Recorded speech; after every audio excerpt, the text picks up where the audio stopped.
প্রিয় স্নেহের 2025 সালের নতুন বছরে সপ্তম শ্রেণীর ছাত্রছাত্রী বন্ধুরা, আশা করি তোমার সবাই ভালো আছো।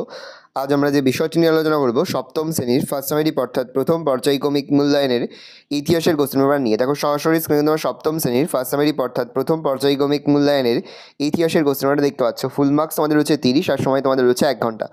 একে থেকে রয়েছে নিচের প্রশ্নগুলির উত্তর দাও। প্রশ্নের মান রয়েছে 1 করে 1 × 11 = 11। এখানে মোট 11টি প্রশ্ন দেওয়া রয়েছে। প্রশ্নের মান রয়েছে 1 করে 1 × 11 = 11। 2 থেকে রয়েছে অতি সংক্ষেপে উত্তর দাও। প্রশ্নের মান রয়েছে 2 করে 2 × 5 = 10। ধীমান ও বিটপাল কে ছিলেন? পৃথিবীর সর্ববৃহৎ বৌদ্ধ কেন্দ্রের নাম কি? এটি কোথায় অবস্থিত? হিজরত কি? বঙ্গ বলতে প্রাচীনকালে কোন এলাকাকে বোঝানো হয়েছে? ত্রিশক্তি সংগ্রাম কি? 3 থেকে রয়েছে প্রশ্নগুলির উত্তর দাও যে কোনো 3টি। প্রশ্নের মান 3 করে 3 × 3 = 9। রাজা লক্ষণ সেনের রাজসভার পঞ্চরত্ন কারা ছিলেন? তার সঙ্গে রাজা বল্লাল সেনের লেখা যে কোনো একটি বইয়ের নাম লেখো।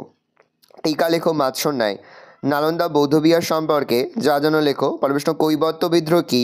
কার কোন কাব্যে কৈবর্ত বিদ্রোহের বিবরণ পাওয়া যায়?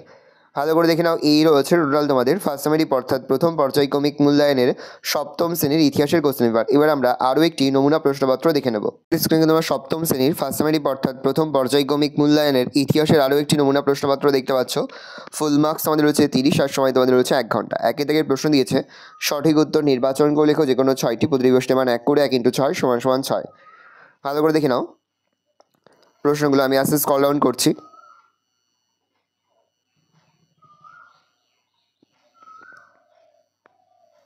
দুই থেকে রয়েছে অতি সংক্ষিপ্ত উত্তরভিত্তিক প্রশ্ন যে কোনো 4টি। প্রতিবেশনের মান 1 করে 1 × 4 = 4। ভালো করে দেখে নাও প্রতিটি প্রশ্নই কিন্তু বছরের জন্য খুবই গুরুত্বপূর্ণ। 3 থেকে রয়েছে সংক্ষিপ্ত উত্তরভিত্তিক প্রশ্ন যে কোনো 2টি। প্রশ্নের মান 2 করে 2 × 2 = 4। কে কখন গঙ্গাইকোন্ডচূড় উপাধি গ্রহণ করেন? পরের প্রশ্ন কৈবর্ত বিদ্রোহ কবে এবং কার বিরুদ্ধে হয়েছিল? পরের প্রশ্ন সামন্ততন্ত্র বলতে কী বোঝায় বা কী বোঝো? প্রশ্ন ব্রহ্মদেবের ব্যবস্থা বলতে কী বোঝায়? 4 থেকে রয়েছে বিশ্লেষণাত্মক উত্তরভিত্তিক প্রশ্ন যে কোনো 2টি। প্রশ্নের মান 3 করে 3 × 2 = 6। প্রথম মাৎসন্যায় কি বা টিকা লেখো মাৎসন্যায়। স্ক্রিনশট নিয়ে নাও। পর হচ্ছে খালিফা কাদের বলে? তার সঙ্গে খিলাফত বলতে কী বোঝো? দেখে নাও। 4 নম্বরে তোমরা স্ক্রিনশট নিয়ে নাও। পর হচ্ছে পঞ্চরত্ন কাদের বলা হয়? খুবই গুরুত্বপূর্ণ একটা প্রশ্ন। পঞ্চরত্ন কাদের বলা হয়? প্রশ্ন পাল যুগের স্থাপত্য শিল্প সম্পর্কে লেখো। ভালো করে দেখে নাও। 5 থেকে হচ্ছে ব্যাখ্যামূলক উত্তরভিত্তিক প্রশ্ন যে কোনো 2টি। প্রশ্নের মান 5 করে 5 × 2 = 10। পাল বংশের শাসকদের সংক্ষিপ্ত পরিচয় দাও। ভালো করে উত্তরটা দেখে আমি আস্তে স্ক্রল ডাউন করছি। প্রশ্ন গৌড়ের রাজা শশাঙ্কের কৃতিত্ব আলোচনা করো। খুবই গুরুত্বপূর্ণ একটা প্রশ্ন। দেখে নাও প্রশ্নের উত্তরগুলো। প্রশ্ন রাজা লক্ষণ সেনের রাজসভায় সাহিত্য চর্চার পরিচয় দাও।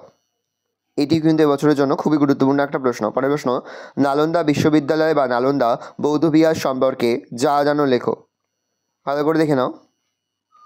এখানে যে ছাত্রের সংখ্যা দেওয়া রয়েছে, শিক্ষকের সংখ্যা দেওয়া রয়েছে, সেখানে কিন্তু 1500 হবে। একটা পড়েনি, তাহলে হবে 1500 জন শিক্ষক এবং 8500 জন ছাত্র ছিল। দেখে নাও, ভালো করে দেখে নাও। এই রয়েছে টোটাল তোমাদের ফার্স্ট সামেটিভ অর্থাৎ প্রথম পর্যায়ক্রমিক মূল্যায়নের সপ্তম শ্রেণীর ইতিহাসের কোশ্চেন পেপার। ভালো কোশ্চেনটা দেখে নাও।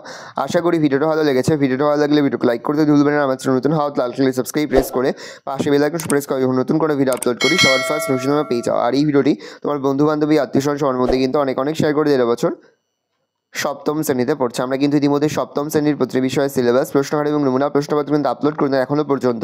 সেই ভিডিওগুলো না দেখে থাকো, ভিডিওগুলো কিন্তু তাড়াতাড়ি দেখে নাও। তোমাদের সকলকে জানাই আগাম পরীক্ষার অনেক শুভেচ্ছা এবং অভিনন্দন। আশা করি সকলের পরীক্ষায় খুব ভালো হবে। ভালো করে তোমরা কোশ্চেনটা দেখে নাও।